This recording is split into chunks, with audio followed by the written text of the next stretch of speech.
Welcome to NarrativeNook audio tales where enchanted stories come to life. If you enjoy our stories, please subscribe, like and share to support our channel. Enjoy listening. When the nurse walked in with the medication, Nicole was still sitting by Jared's bed. "You've just undergone detoxification, Ms. Riddle. It's not right for you to be this active," the nurse reminded Nicole gently. "Okay, did Martin ask you to bring these here?" Nicole looked at the medication atop the nurse's tray. "Yeah, Dr. Wyantz told me to bring these to you." The nurse handed Nicole the medication. "All right, you may leave now," Nicole said to the nurse. "Sure, just alert me if you need anything," the nurse said, after which she exited the ward. Nicole stared at the medication before looking back at Jared. "How am I supposed to feed him? Seems like this is the only way." Nicole placed the medicine into her mouth and leaned in toward Jared's lips. As she was doing that, Jared's eyelashes fluttered, and this time, she was able to catch it. She quickly looked back up in shock. "Are you awake?" Nicole asked excitedly, though there was no response from him. Dejectedly, Nicole then said, "If you can hear me, please move your eyelids." She then stared at Jared's eyes quietly, waiting for a miracle to happen.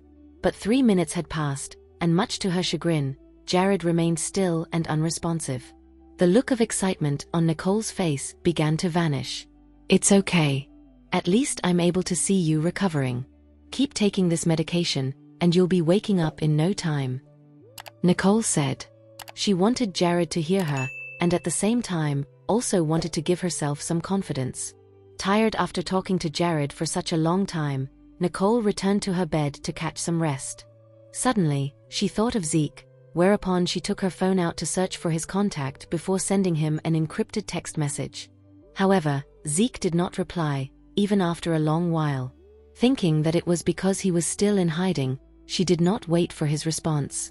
Then, she switched her laptop on and continued to work on her mission. 2 days later, Harvey sent a message to Nicole. "I've captured that guy.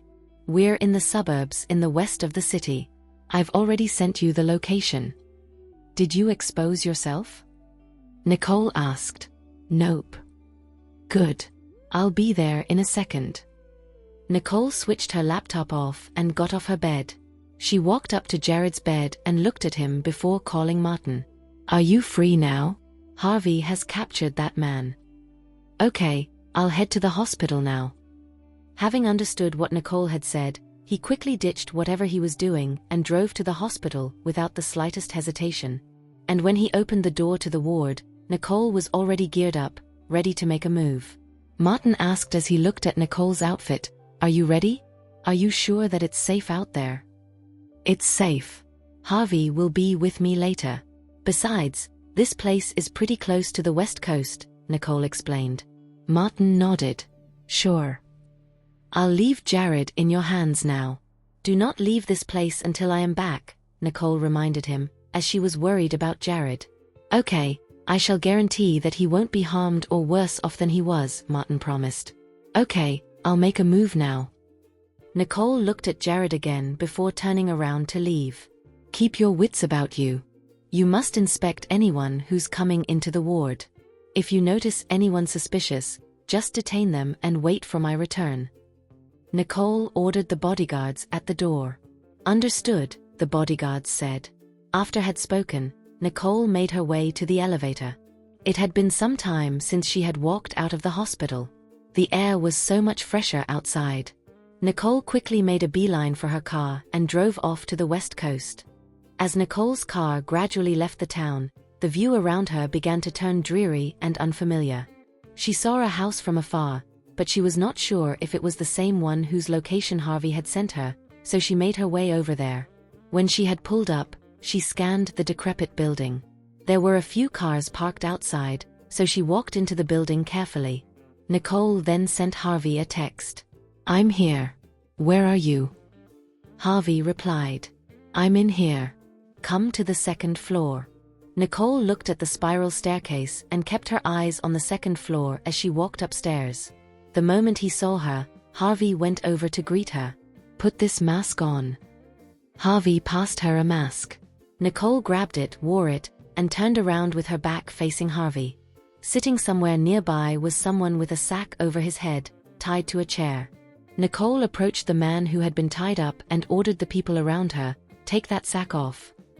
Luke's face appeared before her after his sack had been removed, and he was shocked to see two masked individuals standing before him. He stuttered as he asked, "Who are you? Why did you kidnap me?" "You don't need to know who we are. Just admit your recent wrongdoings if you want to live," Harvey asked him in an altered tone of voice. "I don't know what you're saying. If you're Jared's goons, you should know who I am by now. You'll be better off if you release me now. If not, I'll give you hell." Luke threatened them, his glare fierce and murderous. "Jared? Why would you say that we're Jared's people? Are you afraid of Jared because you did something terrible to him?" Harvey asked upon discovering the gap in his answer. "I'm not afraid of him. He might not even wake up anymore, so why should I be afraid of a dead man?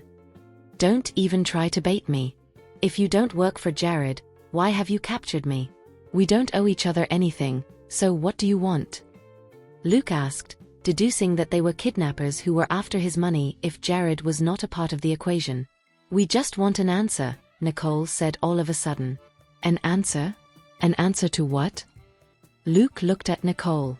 "Do you know this nurse?" Nicole showed him a picture of the woman whom Martin had found. Luke immediately recognized the person in the picture, but he proceeded to deny it. "Nope." "That's a quick response. Did you even have a good look at it?" Nicole mockingly asked, as she knew that he was lying. "I really don't know who this person is. If you wish to find her, why don't you just do it? Why do you have to tie me up?" "Have a closer look, Luke. I'm going to ask you one more time. Do you know this woman?" Nicole asked, her tone a lot fiercer than before. Luke had many experiences with situations like this, so he was not going to admit to anything in a situation like this. "I've said it already. I don't know her." "You got the wrong person," Luke said, still attempting to deny it. "Ah, so you're not going to spill, huh? Fine, I'm not going to force you." "Guys, come over and give him a taste of the full face mask," Nicole ordered the bodyguards. The bodyguards exchanged looks. As they had no idea what Nicole was saying, all of them stayed put. "Why are you not doing anything? Come on," Nicole ordered coldly. "Sir, what does full face mask even mean?" a bodyguard asked Harvey. This was the first time Harvey had heard that term as well, so he looked at Nicole with a slight frown and a brow raised. It was only then that Nicole realized that they knew next to nothing about this approach. So, she stood up and tried to find something that could help her. She went to Harvey and said, "I need some of this." Then, she raised her dagger and cut a small piece of fabric off Harvey's shirt. Harvey was shocked. "Why did you do that?" "I'll get you a new shirt later." Nicole then went up to Luke with that piece of cloth in her hand. "Hold him still and get me that bottle of water." Nicole looked at Luke and said, "What the hell are you doing? You better think this through." Nicole went on to cover his face with that piece of cloth before he could finish his sentence. After that, she took the bottle of water from the bodyguard and asked Luke again, "Do you know that woman?" "I don't." Nicole poured the water on the cloth and Luke began struggling. "Press it tighter against his face and make sure he enjoys it," Nicole said to the bodyguard. "Yes, ma'am." Luke's struggling and thrashing became even more violent as he was running out of air. Nicole told the bodyguard to remove the cloth from Luke's face just before he was about to asphyxiate. Luke gasped for air right after that and his face turned purple and livid. Nicole then looked at him and said, "Do you know who that person is now?" "No." Luke denied, still refusing to give in. "Fine, do it again." Nicole looked at Luke contemptuously. "Ugh." Luke groaned as they covered his face again. This time, Nicole waited for a while longer before she allowed her security detail to remove the cloth from his face. She took her time, as Luke fought for his life. It took 2 bodyguards to pin him down. It was only when she saw that Luke was about to pass out that she motioned the men to remove the piece of cloth from his face. The bodyguards took the wet cloth off his face, and Luke's eyes rolled back. He was gasping as he slowly regained his consciousness. Luke glared at Nicole weakly. I'm not going to spill anything, even if you torture me to death. Well, okay. Let's do it again. But before Nicole could complete her sentence, Luke caved in and shouted, "Wait. Stop it. I'll tell you. I'll tell you everything." Luke could not bear to go through that again. If this continued, he would die here. "Go ahead. Tell me everything you know, and truthfully too." Nicole looked at him coldly. Luke glanced at her and spoke after he had taken a few deep breaths. "I know that nurse. What did you tell her to do?" "I told her to teach Nicole a lesson," Luke said with a ruthless look on his face. "Just a lesson?" Nicole asked. "Of course. Nicole is the reason as to why my daughter is dead. There's just no way I'd let her get away with it." Luke's passionate hatred for Nicole surged when he thought of Joyce's death. "Did you tell the nurse to poison her?" Nicole's gaze became icier as the interrogation progressed. "Poison? Why would you say that? It's illegal." Luke put on a surprised look as if he was truly innocent. Nicole lifted the edge of her mouth coldly. "So you know it's illegal, huh?" Then, she took the concoction out and threw it in front of Luke, who was taken aback the moment he saw it.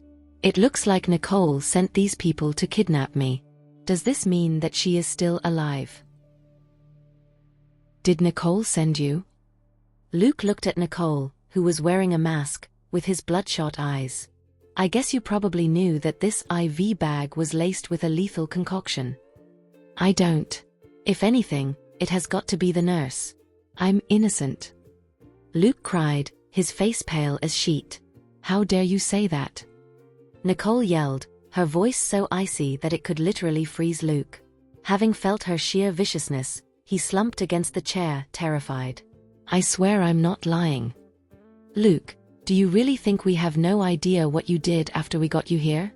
You better be honest if you don't wish to experience anything worse," she yelled. "I don't know anything. Please just let me go." Luke pleaded, set on not admitting to anything after having figured that these masked individuals were sent here by Nicole. "It seems to me that you've grown tired of living." Nicole took a dagger out as she approached Luke slowly. She shot him a glance and proceeded to stab him in the leg. Luke yelled out in pain as blood gushed out of the open wound, with streams running down the hilt of the knife and down onto the floor. "Ugh, have you changed your mind?" Nicole looked at him coldly as if she could not hear his grunts at all.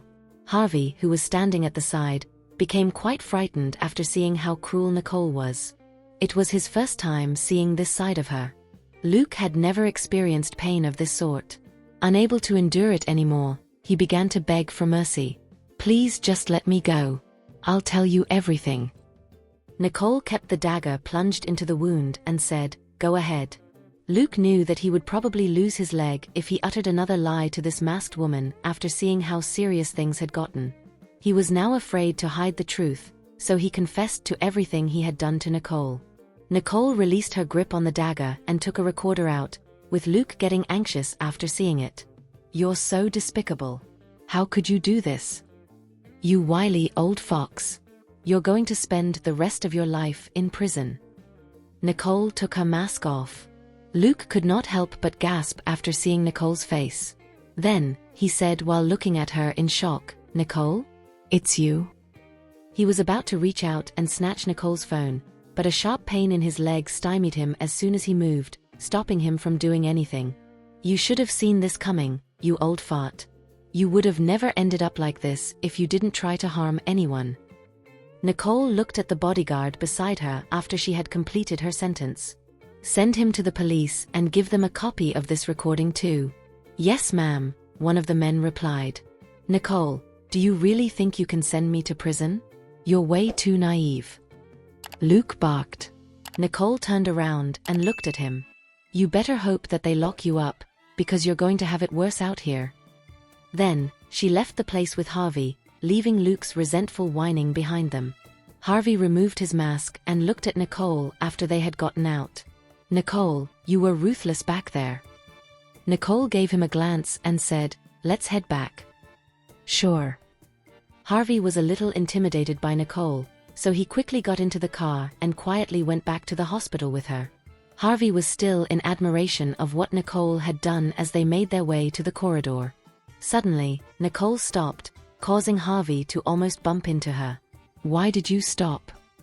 Harvey asked as he looked at Nicole with his brows raised. "Don't mention anything about Luke when we get inside later."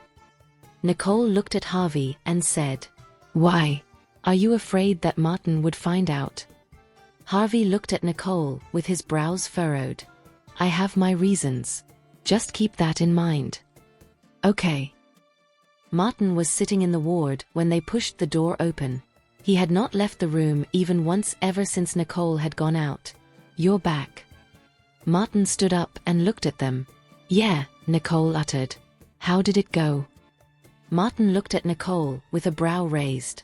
"Things weren't bad at all," she replied, not needing to worry about being ambushed anymore. "That's great," Martin said. Suddenly, Martin's phone rang, and he took a glance at it. "Nicole, somebody from the factory just called. I'll make my way there now, since you guys are back." Martin looked at Nicole and said, "Sure," she replied. "Thanks for your help. See you." "No worries," Martin replied. "See you around, Harvey." "Okay, drive safe," Harvey said. Harvey went up to Jared's bed and looked at him. Then, he walked over to Nicole and asked, "Should we get something to eat?" "I'm good."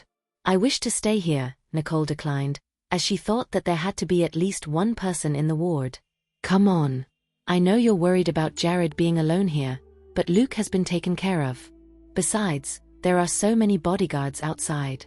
"Jared will be fine," Harvey told Nicole.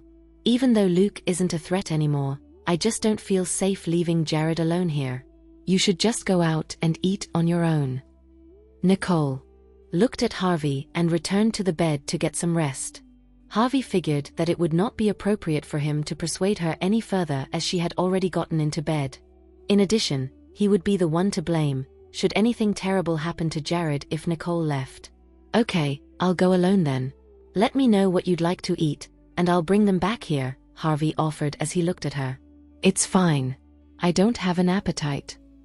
Nicole took her laptop out and began typing away. "Okay, I'll get going now." Harvey quietly left after seeing how Nicole was giving him the cold shoulder. "Sure," Nicole said, staring at her laptop screen without even lifting her head. Harvey left the hospital. As soon as he figured that there was little point in eating alone, he returned to the office, instead of going to a restaurant. Back in the base of operations, Carl was on the phone with Olaf. "Is the equipment ready?" "It will be soon. 5 units of Braves are yet to be armed." Olaf responded. "Good. Give me access to the Braves after they're ready. I must start planning on the defense," Carl said to Olaf. "They're owned by the company. I've got to ask for my superior's permission before doing so," Olaf explained to Carl. "Okay. Get it done as soon as possible. I fear that the Raven will launch another assault soon," Carl said, telling Olaf about his worries. "Sure. I'll get it done right now." Olaf hung up and dialed his superior's number. "Yes, I understand. Rest assured, I'll be sure to cooperate with Carl," Olaf said, addressing the person on the phone in the most courteous way he thought possible. "Get the Braves ready as soon as possible. I need return to the central control room now. Keep me updated," Olaf ordered his subordinates, after which he left. Carl was still waiting for Olaf's reply in the master control room, when all of a sudden, the Raven mounted another offensive again. Carl immediately issued combat orders to every squad present there. "Send the Braves to the front and let them cover us. I need you to work together with the Braves and shoot at the enemies from the back. That way, we can defend against the enemies in the most effective way possible." "Sir, we don't have access to the Braves yet, so our men are stuck out there. What should we do?" One of the group leaders reported to Carl. "I'll think of something. You've got to hold out for a while longer. After I've gotten the authorization, I will send the Braves over to stand in for you." "Okay," the group said, and went off to execute Carl's order at once. From outside of the control room, Olaf rushed over, barging through the door, and went up to Carl's side. "How did it go?" Carl looked at him and asked. "They've agreed. The higher-ups have given us the authorization. All of the units in the base are now under your command. Olaf handed the authorization code to Carl. As soon as he had acquired the authorization, Carl immediately ordered the Braves to take position at each gate and launched a counteroffensive against the Raven once. Almost instantly, the tide of the battle turned as Carl marched the Braves to the gates. The men cooperated with the Braves as they emptied the magazines on the Ravens. The battle transpired over the night, with both sides engaging each other fiercely. The Raven, who had always relied on their heavy artillery, were easily defeated after Carl had gotten authorization over the Braves. Carl ascended to the rooftop and called Nicole following their successful victory in defending the base. "Hey, why did it take you so long to answer the phone?" Carl asked sharply when he saw that Nicole was taking longer to answer the phone. "I was busy moments ago. How's everything on your end? Have you received the beacons I've sent to you?" Nicole's tone was filled with concern. "Everything's fine on my side. We've just succeeded in defending the base against the Raven," Carl said, reporting the good news to her, as he did not wish to make her anxious. "I've yet to receive the shipment. Perhaps it's on the way." "Well, even if it has arrived, it won't be easy for us to get it, as members of the Raven are just right outside." "How many beacons do you have left? Is it enough?" Nicole asked, worried. "Yeah, there is enough to go around," he replied. "Don't worry." Carl had previously counted the quantity of beacons before heading up to the rooftop. "Half of our entire stock had been used up, the new shipment isn't coming in, and things are getting worse, as our defense efforts are getting more challenging." "That's great. I'll come over to help you out after I'm done with my work here," she said. Nicole's words were like a beacon of bright light in the darkness, giving Carl the hope he never thought he needed. Although Carl would like it if Nicole fought side by side with him, he had to decline the offer. "Oh, it's fine," he said. "You can rest easy, knowing that nothing will go wrong here. The Raven isn't that big of an issue. You should focus on your job back at home." "Well, you're the best," Nicole said. "Be vigilant, and don't ever let your guard down." Nicole knew Carl's character all too well, which was why she did not argue with him, opting instead to give her words of encouragement. "Don't worry. I'll see you after the missions are over," Carl said over the phone. "Sure, you should hurry up now," Nicole urged. "Of course," he said. "Anyway, I have to go now." "Okay." After hanging up, Carl returned to the main control room and continued to deploy his defenses all over base. Meanwhile, Nicole was busy cracking the last key for Zeke. Nicole heaved a long sigh of relief as she had finally found the last secret key. She had lived up to Zeke's expectation, owing to her ability to decipher the encryption for the task. "I don't know where he is and how he's doing now," Nicole thought. She was planning to contact Zeke, but was then met with an unexpected pop-up alert on her computer. "There is a delayed alarm that has always been hidden," she surmised. "Once the codes have been deciphered, it'll still be triggered regardless if the mission was a success or not. My location has been locked into as soon as I've cracked it." Nicole immediately recognized the seriousness of the matter and called Martin. "Martin, I have something urgent that I need to tend to, and I have to leave for the time being. As for Jared, I'll leave him to you." Nicole shot Jared a glance while talking to Martin on the phone. "What happened?" Martin asked, confused by Nicole's sudden phone call, as well as her odd request. "I don't have time to explain to you now. I'll explain everything once I get back. I have to leave right away, so can you get here before I leave?" Nicole asked, her tone brimming with impatience. "Okay. I'll come over right away," he agreed. It was Martin's first time hearing Nicole being so impatient. After hanging up, Nicole quickly packed her laptop and her belongings, ready to leave at any given moment. She then walked over to Jared's hospital bed before leaning over to kiss him on the forehead. "Jared, I may have to leave for a bit. You have to wake up as soon as possible, and when I come back, I hope to see the old you again." The door of the ward was suddenly thrown open by Martin, who walked in quickly and went up to her to ask, "Nicole, what is it that you're in such a hurry for? You have not completed your recovery yet. It's not advisable for you to go out." Martin looked at Nicole with concern, as he did not want things to turn out the way they did, like last time. "Don't worry about me, I'm fine. While I'm away, I'll leave Jared to you. Please, take good care of him for me." Nicole looked at Martin earnestly, for she trusted him the most. "Don't you worry, I'll take good care of him. Where are you heading? You should at least give me for a heads up, right?" Martin asked, feeling that Nicole was behaving a little too strangely. Why is it that she suddenly has to leave on a business trip? He thought. To top it all of this sounds very suspicious. The less people know about this, the better. I'm not telling you for your own sake. Nicole glanced at the time. "I have to leave, I can't stay here." Martin's lowered his gaze. Is it possible that she's going out there to do something risky?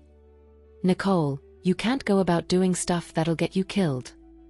"There's nothing dangerous about it," she said. "It's just a business trip abroad. What are you so nervous about? Things just came up, and when they did, I just have to go."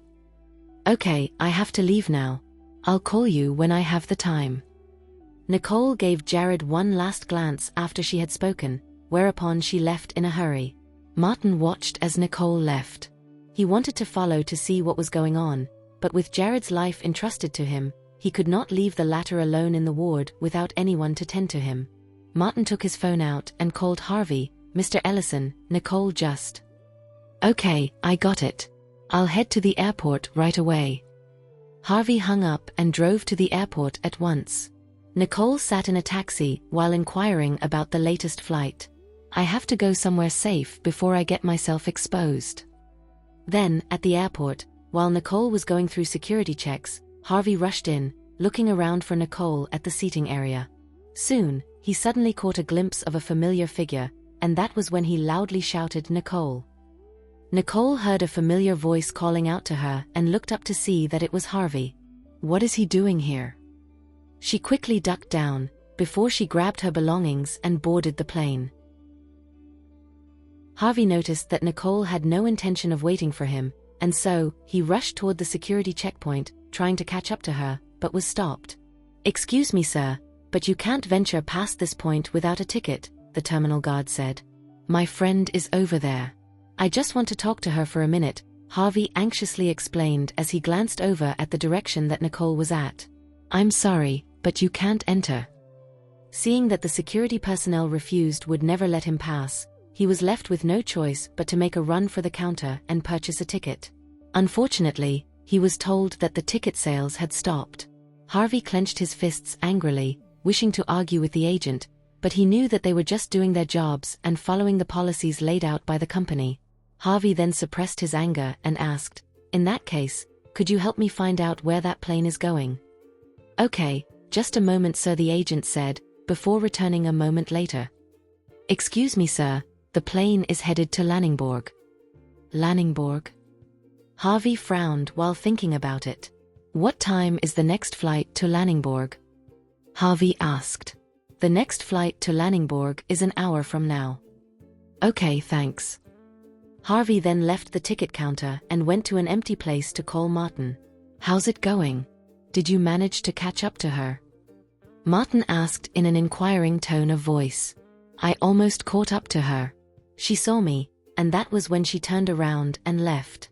If it was not for the security getting in my way, I would have stopped her," Harvey said in defeat. "Oh," Martin uttered, feeling a little disappointed as well. "However, I was told that Nicole's flight is bound for Lanningborg. There's another flight in an hour. I'll take this flight to find her," Harvey divulged, explained his plan to Martin. "Since she didn't want you around her, I don't think it'll be necessary for you to follow her there. She must have her reasons. If you follow her there, you might ruin her plans," Martin replied. Harvey hesitated after hearing Martin's comprehensive consideration of the current situation.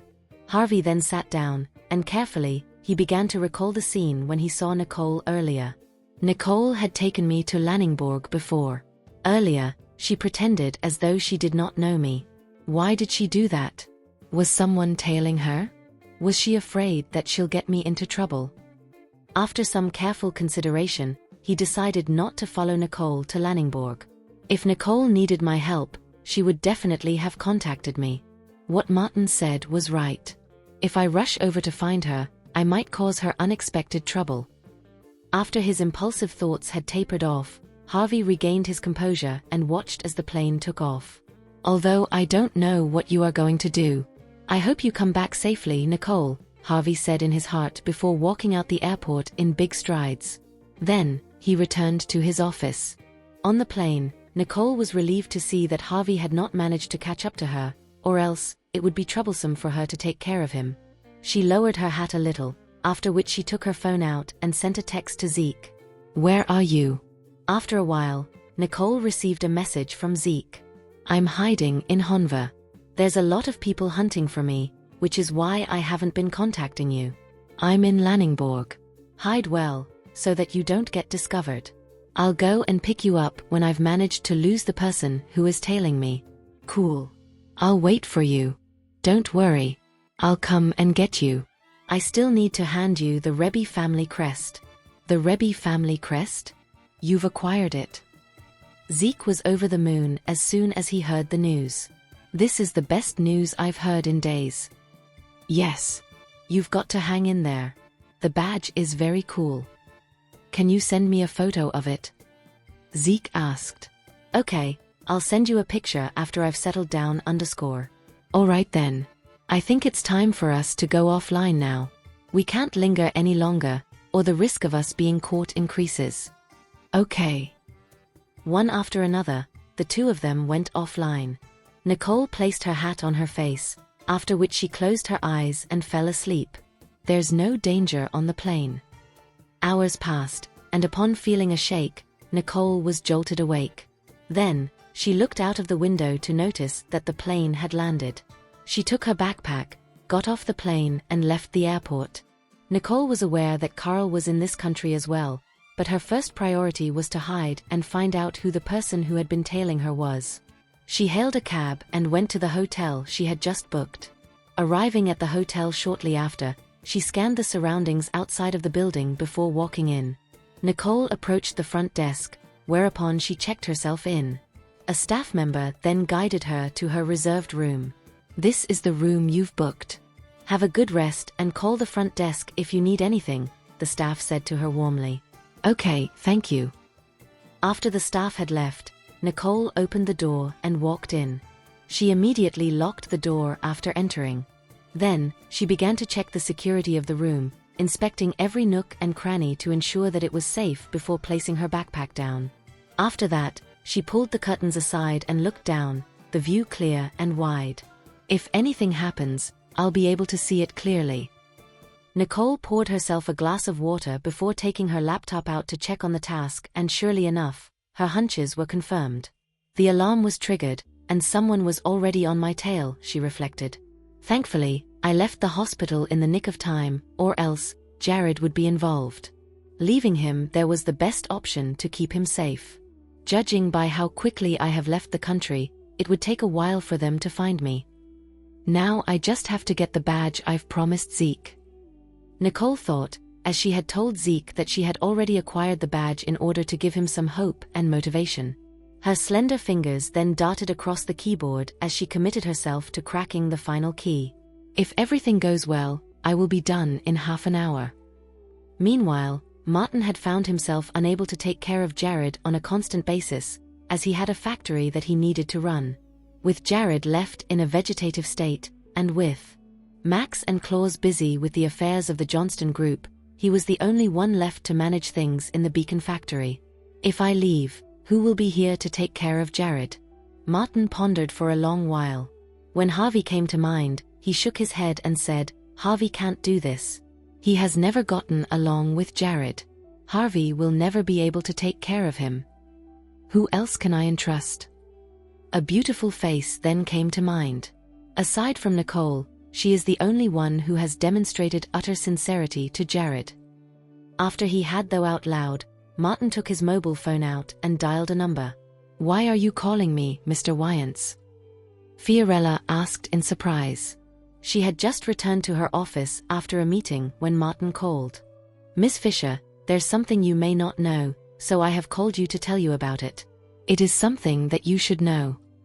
Fiorella was left confused after hearing what Martin had just said, What is it that I should know, and what is it that I shouldn't? What is he talking about? Listen, Mr. Wyance. I don't know what you've been reading as of recent, but I would appreciate if you don't speak in riddles. Don't beat around the bush. Just tell me directly if you have anything to say, Fiorella calmly said. Well, as you're no stranger to us, I'll just tell you about it right away. Okay. Mr. Johnston has been hospitalized after suffering some critical injuries, Martin explained, after which he paused, intent on hearing what Fiorella had to say. Critical injuries. Fiorella leaped up from her chair the instant she heard that Jared had been hospitalized. What happened? Which hospital is Jared in now? Tell me. I'll head there right away. Fiorella anxiously queried. Don't worry, Mr. Johnston is in my hospital, Martin replied. Okay, I'll be there right away. Fiorella hung up and hurried out of the office. As soon as she had exited the room, she ran into her assistant who said, There's a contract I need you to look into, Miss Fisher. Put it on my desk. There's someplace I need to be. After giving her assistant that curt reply, she hurried into the elevator, prompting her assistant to look at her with brows furrowed. Where is she going, and why is she in such a hurry? Fiorella arrived at the hospital in less than 10 minutes. She followed the location that Martin had sent her, and in no time, she found Jared's ward, which was situated in a private floor. However, before she could enter, one of the bodyguards stopped her at the door. You're not allowed in there. I'm Fiorella Fisher. I said, no one is allowed inside. You. Martin, who had heard the commotion outside, hurried over and pushed the door open. Let her in. I was the one who asked her to come, Martin said to the bodyguard. On any other day, Fiorella would have flown off the handle and taught the bodyguards a lesson for addressing her the way they did, but her grievances were secondary, as she then rushed in after Martin had opened the door for her. Fiorella was instantly met with the sight of Jared lying on the hospital bed, surrounded by life support machines and a multitude of other medical equipment. Gosh, why does it look so serious? She stepped forward to examine Jared's condition. Mr. Johnston's injury has been treated. Now, he is on the road to recovery. We just have to wait for him to wake up. Martin told Fiorella from the side. Well, when will he wake up? Fiorella turned to look at Martin and asked. It's hard to tell. Mr. Johnston's head suffered immense blunt force trauma. He may wake up tomorrow, or maybe even longer. Martin answered, uncertain as to when Jared would wake up, for the rest would be dependent on Jared himself. Fiorella issued a long sigh after hearing Martin's words. How can this be? Elle was at the reception with him last week. What is with this major and sudden change? Gosh, I'll even be able to deal with this, she agonized. Fiorella looked at Jared's closed eyes and could not help but blush at the sight of him. Thank you for listening. If you have enjoyed this story, please like and share so others can see it too. Also hit the subscription button and notification bell so you can be notified on our next release. Thank you for your support. God bless you.